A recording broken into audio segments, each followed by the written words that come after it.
ચારે બાજુ પાણી અને વચમાં જમીન હોય તેને ટાપુ કહેવાય.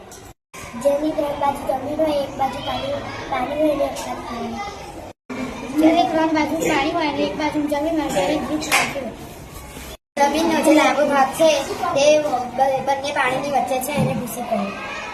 બે બાજુ પાણી છે અને પાણીની વચ્ચે જમીનની પટ્ટી છે તેને સંયોગી ભૂમિ કહેવાય છે. આંતર પર્વતીય ઉચ્ચ પ્રદેશ છે અને આ જે પર્વતોના નીચે જે ભાગ છે તેને જે ઊંડો ભાગ છે તેને ખીણ કહે છે. પ્રદેશ છે એમાં ખેતી થઈ શકે છે. આ પર્વતો પર હળચરી પડેલી એટલે ઘેર પડેલી હોય તો આ પર્વતોને ઘેર પર્વત કહેવાય. તે જળ વિસ્તારોને જોડતી જળપટ્ટીને સામુદ્ર ધૂમિ કહે. અમુક પર્વતો સ્થિર રહે છે અને અમુક પર્વતો બેસી જાય છે એને ખંડ પર્વત કહેવાય છે. મુખી પર્વત છે તેમાંથી લાલ ભૂરસ નીકળે છે. શિષ્ટ પર્વત